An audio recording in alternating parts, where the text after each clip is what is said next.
Zero. Good afternoon, Houston, and everywhere else that is tuning in. I am here today with my girl Gina Hinojosa. She is running for the governor of Texas. That's right. We have not had a woman in the state house, and well, in the governor's mansion since Too long. 1990 something. Too long. Too long. All right. So welcome to the podcast. Thank Welcome to you. Pretty Petty Politics. My pleasure to be here. How you feeling about this weather? I don't like it. You don't I like don't it? like everybody talking about storms coming, emergency. It gives me flashbacks. I don't know about Anxious? you. Yeah, right? Yeah. Like to Uri when Oh, girl. Yeah. in February. Can you believe that's been 5 years? No, that's right. Yeah. So before we jump Yeah. into all of those things, I have to ask you the magical question that everyone gets asked when it comes to Pretty Petty Politics. Yeah. Tell me about your first time voting. Okay, I don't remember all that much because I know I looked like I just could vote for the first time just a few years ago, but it's been a minute. So I have always been a geek about it. I was one of those student council, and we had elections all of that. So I'm sure I voted right when I turned 18. You don't remember what kind of election it was? I mean, I'm sorry. Oh my God. Dude, I don't think in my 8 years doing this, I don't think anybody Is has. that right? Yes. It's always such a good, fun story. So, post childbirth, I don't remember a lot of things Now, that happened makes before childbirth. I mean, because I've heard that before. That makes sense. Yeah. That makes sense. So, but you've been voting since you were 18. What's Yeah. your most memorable election that you voted? Well, you know what? I'll tell you my most memorable election experience was when my vote was denied. Oh, Because I grew up in Brownsville, went to college in Austin at UT, and I was voting back home in Brownsville. And so I voted absentee, and I signed the envelope when I returned my voting ballot, and they said it wasn't the same signature as what they had in front. oh wow. And I didn't find out till after the election that my vote didn't count. And I just that feeling Wow. that Disappointment. disappointment. I felt my bills on that. We got that fixed. I mean, I don't know about fixed, but we tried to remedy that in the legislature. By now, if there's a problem, you're supposed to get a call Mm-hmm. by the people who are looking at the ballots, just to kind of make sure that's your signature. Mm-hmm. But that's a terrible experience. I mean, the feeling of like your vote was denied. So because it was absentee, there was no provisional even. No remedy like that because it was absentee. Wow. Right? Yeah, I didn't know until after the election was over. Results Okay. were in. Oh wow. Woo. Yeah, Oh my gosh. And you were a student at UT when this happened. right. Yeah. So that's one of the reasons why I encourage people when their children are away at college to either come home and vote or to vote where you are. Yeah, Because Right. that absentee thing can get kind of funny, especially now with what has happened with the postmark. yeah, That's recent. right. The changing in the policy around postmark because you have to have those mail-in ballots in Yeah, by a certain day. yeah. Yeah. All right. So again, thank you for being here today. I want to jump right into it. Okay. Today is a very historic day. Today, in 71, 72? 73. I was born. All right. In 1973, landmark decision, a Texas case, Roe versus Wade was decided. Right. Tell me what that means to you, the notion of women having full autonomy over our bodies for about 50 years. What does that mean to you? Well, let me explain it in a story. Okay. I was in Kingsville 2 weeks ago, and I'd done a meet and greet there. And then afterwards, a small group of people, we sat together and we ate at this restaurant where we had a meet and greet. And I was sitting by this woman, she was like where you are, right next to me. And you couldn't tell, but it came up that she was pregnant. And she said, she went to the doctor, and the doctor said, we need to be careful about this and pre-diabetes and all these things. I need you not to. And she said, stop. She told the doctor, do you know how scary it is to be pregnant in Texas right now? And like the mood of the table, like when you announce to people you're pregnant, You should be joyful. it's usually the response is, oh, that's awesome. And then people get like, it was almost like a fear everybody had for this woman, because we know that pregnancy so often doesn't go the way we plan it, the way we want it. And we hear this woman is in a situation where she's fearful every day because she's pregnant, right? And so it almost felt like post-apocalyptic, apocalyptic world, like just something so natural but this so scary. Yeah. You think, what do you need if something goes wrong? Yeah, you get blamed if something goes wrong. That's the other thing she said. The other thing she said is, I am now worried that if I'm not taking good care of myself the way somebody thinks I should, and something happens to the baby, something's going to happen to me. Am I going to be prosecuted? Like, what's that about? That was another fear I hadn't thought about. Yeah, that's what women are facing. Yeah. It's very real, because here in the state of Texas, you have 6 weeks. Yeah. You have 6 weeks, and after 6 weeks, it gets very tight here to make a decision. Right? Yeah. Whereas before, women had the right to choose. There were some limitations around it, but they still had more autonomy. Now you have private citizens.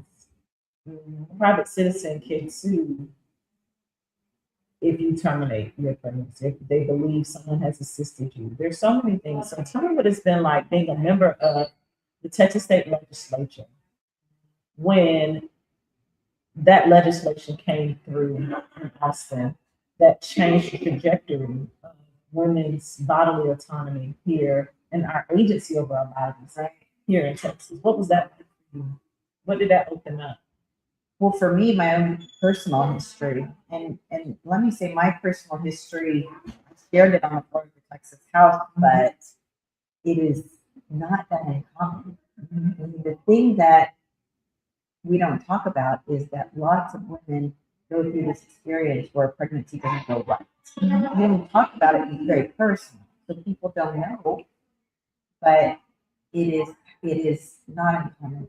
It happened to me in my first pregnancy. So I learned in my pregnancy that it was my first pregnancy. I'm married. We wanted to have a baby. And I learned that the pregnancy was not viable. The baby had something called trisomy 18, where every cell in her body was sick, and it was not compatible. Right. And so I had a week to decide whether to terminate pregnancy. So that was the hardest decision I made in my life. It was when I argued with family members about what I should, who gave me advice, and with my priest, with my nun, with God. You had to wrestle with that thing. Yeah, absolutely.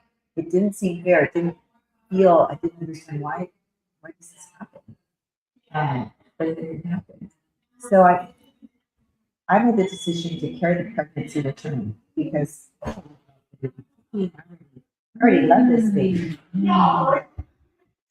So I carried her to term, and she 9 months, and she died. And so that made me who I am. Okay. Made me that choice, right? It was, I had support, and my husband was supportive. I had family members who were there at the hospital. Were there in the hospital in case the baby was going alive, to baptize the baby. I mean, I had like this whole support system. That was part of a small Christian community. I had everything I needed. It was still really hard, but it made me who I am. because in choosing the choice that I chose, I experienced God's grace. God took care of me, right? It gave me a courage, I think, that I don't think that I can help it, but I made that choice. And now in Texas, women are compelled by government, Yes. to carry a baby to term that will not live. I don't know if that same thing would have happened to me 3 years later after I had already had a baby and was caring for him. I don't know that I would have made the same choice. I don't know if I would have made the same choice at any other woman in my life. So I don't judge anybody who makes any choice that is right for them. But what is awful is that government is compelling women to go through that. And what we need to know about the experience if you don't, and I don't want to presume what your experience has been, but that every single day, every moment of every single day, you experience with the knowledge that there is a life inside you that could die in. Yeah. And it is a scary thing. It's a traumatic thing, frankly. And the government makes you go through that. That politicians have decided that that is a place for government over a woman's life. Yeah. It's terrible. It is cruel. So tell me, if elected, let's say you escort Governor Gregory Abbott out in November, right? You're sworn in next January. What will you do for women in Texas as it concerns their agency over their bodies, their ability to make choices for themselves? What can women in Texas and around the country, because the way Texas goes, it does put an impression around the nation. What can we count on you for in that regard? Well, we're in a bad place. And we're so bad. There's not even an exception for rape or incest or the situation I just said, and women are dying. That's how bad it is. Women are dying in Texas because they can't get access to the healthcare they need when the pregnancy goes wrong. I know there are Republicans in the Texas House who do not agree with the state of the law. They told me they can't vote their conscience and they can't vote their districts, or they don't, because they fear retribution at the primary. They are not afraid of the general election voter. They're only afraid of the primary voter, and they do what Greg Abbott does. When we win in November, that creates a space to start having conversations, common sense conversations about what do we need to do here? Where are most Texans at? Most Texans don't agree with this current abortion ban. It's too extreme, right? But I'm not going to pretend like I'm going to be elected governor and then I'm going to fix it. Right. Paper one. We're in a bad place. It's going to take us a minute to dig out of where we are. It's going to take sustained grassroots pressure on electeds to get their votes in the legislature to do that. But I do believe it'll be a new day when I win in November, because I think that creates that space and it gives Texans a sense of power over control of government and the ability to decide who governs over us, right? So I think it will be invigorating, energizing for people. One thing I thought was so important when you saw Mom Donnie win in New York is that he told people, hey, don't go anywhere. The power that got me elected, your power, I need to people change in office. And that's the part that is so important. It's not just the election, it is the sustained pressure engagement that helps us to make the change happen. So let's stay kind of in that same realm, if you may, as it relates to women's health. But I want to pivot a little bit. In Texas, we have the highest motherhood mortality, particularly for Black women, in Houston. And we have the world's largest medical center. Right? So these are not just women who are just going to have babies. These are women who have the best health care in terms of insurance, perhaps. But when they get into these emergency rooms or these labor and delivery suites, something is missed. Right. What legislation have you thought of supporting or pushing and, whipping through the legislature to help address these issues that Black women in particular are experiencing in that birth rate, and we're also losing mothers, Yes. during labor and delivery at a higher rate. Right. Pregnancy can be a scary time for the health of a mother, and yes, women die during. A couple of things that have happened since I've been there that we push back against and fight against, and we need to reinstate is Republicans under Greg Abbott did away with the Office of Health Disparities at the state to be able to study like what is happening, why is this happening. That office got defunded. The other thing that happened is they're trying to hide data about those deaths, right? And so if our knowledge about when this is happening is several years behind. So we're not getting real-time information about what's happening. And we're still not in this, And we're still- behind. because yes. We're behind. Right. Yes. Oh wow. Yes. And you're reading about articles, you're seeing it on social media where someone's aunt, someone's sister, someone's niece, someone's daughter, someone's wife has died during labor and delivery. And the data we have is old, but we see the persistence of it today. Yes. Right. We know it's a continuing problem, and we're no longer studying it as a state, and we're no longer even providing transparency on it because they're trying to sweep it under the rug. So I mean, knowledge is like saying knowledge is half the battle, right? We need to know what is happening in real time, and we need to put the resources of the state on the issue to figure out what is the solution there because Yeah, very much so. I know that's a top issue for Black women and for our communities, and me being a Black woman and a leader in this community, an advocate for people, I thought it was super important to ask you that because you will have the type of power to do something about it, right? To open up those channels where it's being monitored and the data is there and the support is building in that direction. Yes. Yeah. There's also a lot of power the governor has in appointments. Yes. Over 2,000 appointments. And so putting in place people who take seriously health outcome disparities and who take seriously the health care of mother and who take seriously transparency in the system will be important. Yeah. All right. So, like you said, there are 2,000 appointments. Yes. Most people just think, oh, maybe like the Secretary of State, I think that's the only appointed position in the cabinet. But everyone else is elected in the, what is it called? The executive pool, the pool executive in Texas. But then you have all these agencies. Right.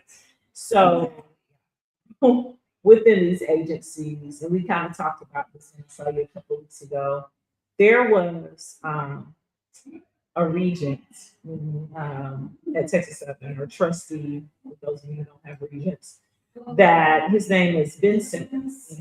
He sat on that board at Texas Southern for a few years, and he was recently named just a couple of months ago as ombudsman for higher here in Texas. What are your ideas around supporting our HBCUs in Texas, particularly all of them, but specifically our state HBCUs? We have Texas Southern University and Prairie View A&M University, two major research universities. I'm a product of Texas Southern Graduate School. I'm a former professor there, so it matters to me. It's in the heart of Houston. Yeah, right. It has a law school, one of the top business schools, the first school of public affairs with the MPA in Houston. Like, what are your plans to support HBCUs and their sustainability here in Texas? Because we're seeing across the nation where they're being poked at as well as underfunded. They're a tremendous resource in the state, and we need to do what we can to support them. There's always been in what HBCUs that I don't understand that's what this is, and that needs to be rectified. And I think, look, too often what happens with these appointments too is it's a pay-to-play system. We need to make sure we're putting in true academics who are fiscally responsible, who know management, and who will help these institutions thrive and succeed. The governor has a lot to say in that, and that can't be an afterthought, and that can't be a political favor. It really does need to be about who's a great person for the job, who understands the community, who wants to serve the community, and who sees the bigger picture and the role that HBCUs. So there, I'm gonna stick with higher ed for a while here. There's been some conversation, articles, and even policy changes towards HSIs, Hispanic Service Institutions here in Texas. And we're seeing it now, UHG and several of our community colleges around the region in Houston. What do you say to comfort those families of these, some first generation students, some people who are returning to college after raising their families?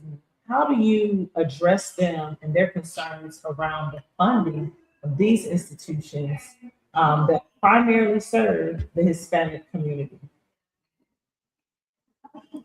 What has happened in higher ed just generally is there's a lot of fear about coming from a minority or an ethnic minority, a racial or ethnic minority in the university, because there has been this narrative. This attack on DEI is really a not so veiled allegation of we don't belong in higher ed, in the area of higher ed, right? Somehow we didn't. That's what that's about, right?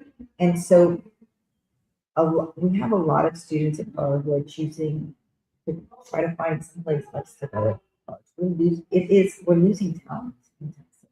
And that's a terrible thing. We want our best and brightest students to stay. We want all our students to stay in Texas and be able to learn and thrive. And so that just needs to stop. We need to do what we can in the leadership of these institutions to encourage and celebrate the diversity that exists there. And we need to hold these institutions of higher education accountable to where are your African American students? Where are your Hispanic students? Last time I checked, African American families and Hispanic families also pay taxes that support these universities. So there has to be some accountability and accounting as to when those numbers aren't there, why aren't they there, and what is the state doing to address that? Because the state has a responsibility to be fair to all our families and all our kids. And if our kids, if Black kids and Latino kids aren't getting into these universities or aren't succeeding, then there's a problem with the system, because we know these kids are just as bright as any other kid, right? So there has to be a problem with the system, and we have to hold the system to account for making sure that all our kids succeed. Excellent.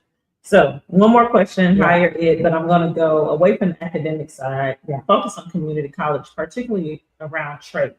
Yeah. Right. So we are an industry town. I mean, we're STEM all day. The oil and gas is everything, right? Medical is everything here. And a lot of those careers come out of community colleges. Plumbers, welders, electricians. You have to have those even at the Texas Medical Center. They're not just working at refineries or at the Port of Houston. How have you supported community colleges when it comes to trades as well as academics, and how will you support expanding trade education here in the state of Texas once elected as governor? So I really love this question right now because I've been grappling with it. Okay. And let me tell you why. We are seeing in industries all over the state that employers cannot find the workers because of the harsh immigration enforcement that is happening, people being deported. And I was talking to a builder, and he said, look, the system is screwed up. The problem is in our universities and in our schools, we have sent everybody to a career track and to college track, and that's great. But there are a lot of our kids that would thrive in the trades and they're good paying jobs. I mean, my son is an example. My son likes to work with his hands. My son is fascinated by woodworking and sheet metal working and all those things. So, but our school system isn't leading people in that direction. I do think that we need a re-emphasis in the trades. We've gone so far into an accountability system in the state that is just college focused, and I don't even think it's college focused. It's teaching the test, frankly. But we need to be more inclusive in the accountability system to prepare students for whom that is something they would love to do, and it would keep them engaged and keep them working and excited about their future in the trades as well. So I think we need a major investment in our trades. Our community colleges are such a resource because our community colleges are a place for so many families when our universities are out of reach. Yeah. Right? And in fact, in Austin, our community colleges are now free, tuition free. Right? I think that is something that needs serious consideration statewide. If kids are making the grades, if kids want a higher education, money should not be the barrier to get them the education they need so that they will succeed in life. So that is something that right now I'm really thinking through, especially as we're experiencing lack of workforce in some areas. Excellent. So I got to go here because the weather. Yeah. Right. We got this weather coming. Yeah. So infrastructure. Infrastructure is a huge issue here in Texas, Right. particularly the grid. Right. Things that are going on with ERCOT. Everyone who has the real country right here, a look of sense, right? Just a scintilla of sense. Everyone in the state of Texas, as well as throughout the country, but here specifically, is concerned about what will happen with this storm that is coming this weekend. You know, we know to prepare. So HEB, Kroger, we're there. But when it comes to keeping our homes warm this week, the loss of power, you know, because our grid is so stressed, right? We're being told to turn our thermostats down. It's already cold outside. Yeah. Turn our thermostats down. How will you manage and direct ERCOT once you become governor? Well, the governor can appoint the members of ERCOT, so that's a big first step. But also, when we look at what happened during Uri, and that's what we all have kind of PTSD from. And I'm not even kidding when I say that. I mean, Texans get scared when these big storms come. Yeah. There are a lot of Texans who are scared. Let's start by a lot of Texans lost loved ones. Yeah. Over 200 people were killed during that. Estimates as high as 700. Oh, wow. Yeah. So that's that legislative knowledge. Yeah, right. It's like from 250 to 700, right? There were real questions about whether the state was capturing all of the deaths that happened during Uri. I mean, it's tragic, awful. And for those of us who went without power, we understand why, because it was scary cold in our homes. Yes, it was. And what looks like it happened there, and there have been lawsuits about it, but what we know happened were that the gas companies made out like bandits when it came to profit during Uri. What it looks like happened is that they were allowed to do that at a time when the fuel for the grid was so essential to keep Texans alive that they were able to claim they needed to jack up the prices real high to get the grid the energy. And after that legislative session, Greg Abbott got a check of $1 million from one of those gas company CEOs. So, look, this campaign that I'm running is about Greg Abbott's corruption. Texans have suffered, Texans are struggling, Texans are paying more and getting less because we're all paying the Greg Abbott corruption tax. one of his biggest sources of contribution funds come from the energy industry, right? And so there's a whole pay-to-play system that Greg Abbott is well known for. In fact, the first person I ever heard the foundation on the floor was a Republican member from San Antonio. His name was Ballars. This was like my first session. So that's where I started to learn about it. But it is, we are all suffering because of it. We are all struggling because of it. It needs to end, and we're never going to have the state that not only that we deserve, but that we actually pay for until we get rid of it. All right. I'm going to stay in Austin a little bit longer, Okay. right, with these lines of questioning. There was redistricting last year. You're currently seated in the historic 18th Congressional District. March 3rd, Yeah. as a voter, I will be voting in Congressional District 7 because of the redistricting that happened this past summer. If you had the opportunity to go back to summer 2025, I think y'all left in July, August, but it was late July. Exactly, I know exactly. If you could do it over again, what would you have done differently? What would you, as a legislator, encourage your colleagues who broke quorum? What could you have done differently so that the outcome wasn't the map that we ended up? Well, I don't know if you're asking me if we should have stayed out longer, so the map's going to pass. Is that what you're asking? I'm just asking. That's the question that was given to me. So I see. I'm trying to put it together. I see. Look, I would have stayed out. I'd be out now. Okay. If I needed to in order to protect our voting rights.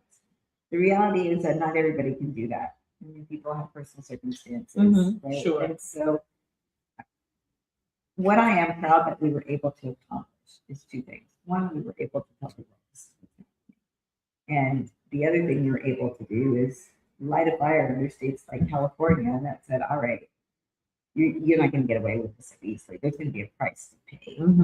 So they just they're getting rid of like 5 Republicans over there because Abbott's trying to get rid of 5 Democrats here.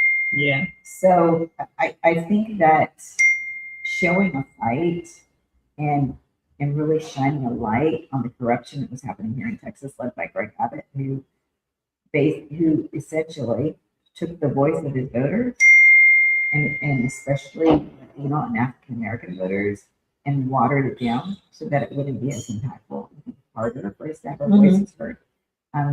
That people knew what he was doing and that they weren't going to get away with it so easily, and that maybe other states would think twice about it. But it doesn't change the fact that yes, what y'all are going through here is unacceptable. It's terrible. How long has it been now without 300 and is it 340 days? I mean, we're coming close to being a year. Maybe it's in the 30s, 330 something. Because Mayor or Congressman Sylvester Turner passed on March 5th. And today is what, the 22nd? So we're almost at a year. We're almost at a year. We're almost at a year. And, we're just a couple of weeks from 11 months. And you know, had this seat been filled when it should have been filled, the release of the Epstein files would have happened a lot easier. And I don't know if you noticed, but Greg Abbott didn't get the endorsement from Trump until the week that the other Congress member from Arizona got sworn in. And they didn't need to keep this seat anymore from being filled because there were the votes to release the Epstein files, right? I just don't believe that was a coincidence. Okay. All right. So with this vacancy, right, we're hurting. And we're going to hurt for some because we're behind. You know, we're going into this big storm weekend here in Houston with a district of over 800,000 residents without a representative. We both know that if Sheila Jackson Lee was alive, she'd be raising all kinds of hell. She would be making sure that not just the 18th Congressional District, but Houstonians had what they need, and that there was a collective of Texas federal legislators on the ground after, you know, the sky cleared, so to speak. Right. because that was the kind of leader she was. What kind of leader will you be after the storm? A leader who unapologetically says what we need for Texans and fights for what we need for Texans. I was really struck by, we have all these rural hospitals closing, and we have an expanded Medicaid, and the ECA subsidies went away. And Abbott bragged about getting a little bit of federal money for rural areas. It turned out the federal government had to give him more than he even asked for. He didn't fight for us like he should have. He didn't fight for Texans for health care like he should. He doesn't fight for Texans. We need a fighter for government, somebody who is unapologetic and saying this is what we need, and doesn't care if it makes the president or anybody else. Yeah. I'm curious. This is totally different. This just popped up in my head. At what point did you decide to run for governor? I don't know. It's like an aha moment or just eventual moment. As I was asking around who's going to run for governor. I was asking the same question. Who is going to run for governor? Beth said, I'm not. I asked Jasmine. Jasmine said, I'm not. I asked James Salrico. He said, I'm not. I asked Joaquin. Joaquin said he's not. I was like, well, Joaquin said, I'm not. Joaquin said, I'm sitting down. I ain't doing none of that. So, I was like, this is going to be a historic opportunity to make gains as Democrats in Texas. I know how unpopular right now it is. And you know what? Yeah, he's got a lot of money, but it's always a David and Goliath fight for Democrats in Texas, right? That's not anything new. 30 years and counting. For 30 years and counting in the Texas House, we punch above our weight. We're a scrappy bunch. We win even when we shouldn't win because we just fight harder, right? So it didn't scare me. And I just knew we had to. So I just felt compelled as I was asking who's going to do this. I was thinking about running for comptroller because that's where the voucher program went to be administered, and I don't like it. And I wanted to make sure that there wasn't that kind of corruption and grift in it. I know it's going to be there. But when there was nobody running for governor, we just can't have this. Not in this historic opportunity of an election. We're about to have a blue wave that is bigger than the blue wave we had in 2018. All the data points show it. We're overperforming like 30%. What in 2017? So 2025 for Democrats overperformed about 30% what it performed in 2017. In 2018 there was a big wave. So the 2026 wave is predicted to be bigger. Yeah. And to not have to not give this governor's race everything we got would have been a missed opportunity. I felt compelled to do it. But let me say this. A lot of us feel compelled to do a lot of things we never thought or wanted to do before because we're just in a moment in history where we see the need. We see the need and we need to meet the moment. Yeah. Right? Absolutely. Like you don't want to be spending your weekend block walking, but you got to do it, right? There are all these things where it's just, we are called right now to act and to give this a lot more than we ever thought we would have to. And so in that way, I see myself like so many people right now, just trying to figure out what's the max that we can all do to make real changes for our communities. Yeah. So let me ask you this, and this is, I always find one tough topic that really requires transparency. Right. So there's been criticism of you, not because of you, but because of your father. Your father was the state chair of the Democratic Party, and his legacy has some things attached to it that are not very favorable, particularly the losses that we've had, right? Then there's the folks who say, oh, this is just nepotism, she's running off the name.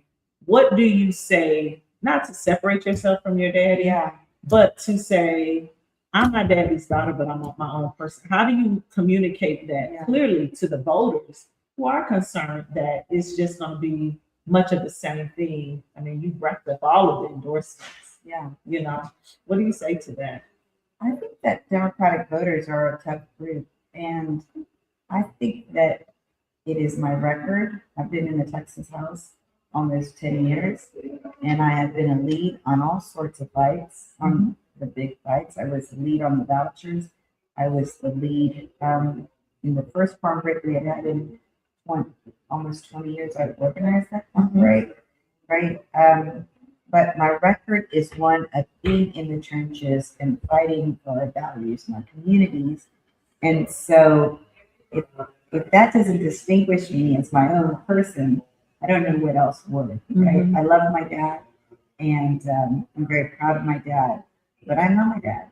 And it's 2026, and I should be judged on that. Okay, I love it. I love it. So we have about 15 more minutes to go. Justin, do we have any questions from the audience? We do have a question. John Frank asks, what is your stance on school phone bans? School phone ban. So the question that came in is on school phone ban. I voted for the ban, but I fought for something that was important in that bill.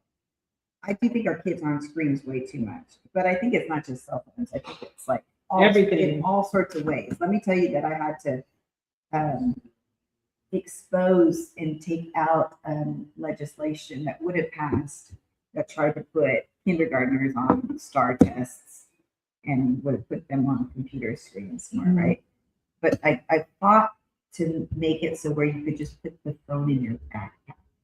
There were vendors who were trying to say, oh, you have to buy these boxes. That was going to be part of the legislation. It was trying to become a vendor bill. And I was like, no, we're not doing this, right?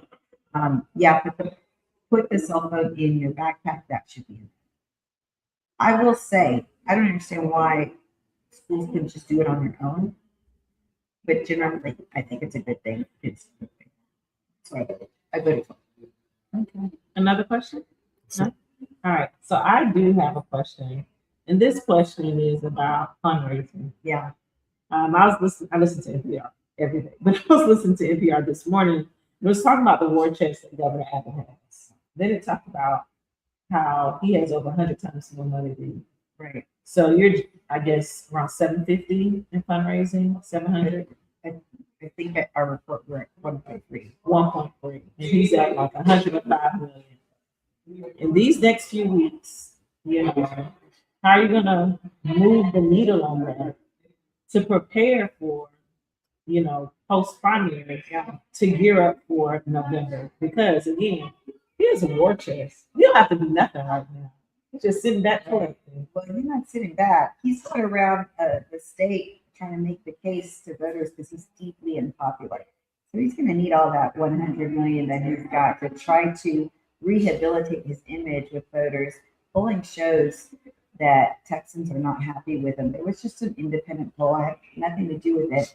It was released last week, and it shows I'm 12 points ahead of Abbott with independent, 13 points ahead of Abbott with independent. That's before we spent any money because he's got a record that Texans aren't happy with. If you ask Texans, are you better off after 12 years of Abbott? Most don't think they are, right? So he's got a record to account for, and he's got a lot of explaining to do. So we'll raise the money we need to compete. But what I'm proud of is that my money, unlike his money, my money comes from thousands of Texans who make small dollar contributions. Right? His money comes because he's corrupt and he gets big checks, $1 million checks. He got his biggest donor, I think, is an out-of-state billionaire who's given him $10 million. And that is the symptom of corruption. 10 million? Yeah, he gave him a first check of $6 million, and then this is Jeff Yaz, and then another $4 million after he passed the voucher scam. After he turned his back and sold out our Texas public schools. Oh wow! Yeah, wow. I need to breathe that in for a second. It's awful. Oh wow. Okay. All right. Did you have anything that you wanted to share with our audience? We have a stark opportunity right now to be the change that not just the state needs, not just our kids and our communities, but this country needs. What happens in Texas has global implications, not just for us, but for the world. We are that big in power, and we are that big in influence. And so what I know is we have as Texans historic opportunity to make real change. All the polling, all the evidence, all the elections that have been leading up to this moment shows this is our opportunity to make the gains that we've been wanting for years. The gains we have worked for years. This is the election cycle because of timing, and timing is everything in elections, where we can make those gains. I can't do this by myself. I took this leap of faith because I knew Texans would catch me and be there for a better life for themselves and their families. That's what I am offering the Texans. The governor who works for you so that your life is easier, so that government gives you more opportunities. Nobody's asking for handouts, but people want opportunities and they want their tax dollars to be used for their benefit. And that is the governor that will be one who works for the people of Texas as hard as they work for themselves. Excellent. Tell the people where they can follow you on your website. You can find more about me at ginafortexas.com, and you can find me all over social media at Gina for Texas. Excellent. Well, thank you so much for being here with us. You got a question? We got two more questions. Okay. We're not done. We're not done. John Frank asks, how do you feel about universal health care system in Texas? Well, right now we have the most uninsured people in any state, the most uninsured workers, the most uninsured children, the most uninsured veterans. And so healthcare in Texas is abysmal. There are like low-hanging fruit that Texans that we can do as leaders, and that's expand Medicaid. We can put 1 million more Texans on health insurance. We can rein in the health insurance companies who are taking advantage of those of us who have health insurance, and we need to find ways to beyond that put more Texans on health insurance in health insurance pools, perhaps for small businesses. We need to be solution oriented. I don't have all the answers now, but we are working on figuring out how are other ways, besides the ways that I've just mentioned, that we can do more to put more Texans on health insurance. We have one more question. It's kind of a loaded question. Do you plan on visiting Kaufman County, which is in Dallas suburb, right? Dallas suburb? Yeah. I do. We are Texas is a big state, running for governor in Texas, like running for president. There's a lot of area to cover. We will come to you. I'm sorry that we haven't yet. There are a lot of places that are on our list. We just approved our February schedule. And so we'll be seeing more and more Texans. But yes, we will see you before this campaign is over. And looking forward to meeting you. All right. Well, thank you so much for joining us. Make sure you subscribe to our YouTube page, Pretty Petty Politics, and follow us on Facebook and on Instagram. Thank you so much. My pleasure. For being here. I hope to have pleasure. you back, and be safe this weekend. Too. Everybody be Yeah, safe. be safe and get some rest. Enjoy yourself. In 10 months, I get rest. I mean, you get rest because you can't move around this weekend. You better be still. That's true. This is God throwing you one. That's true. All right. Thank you all. Peace out.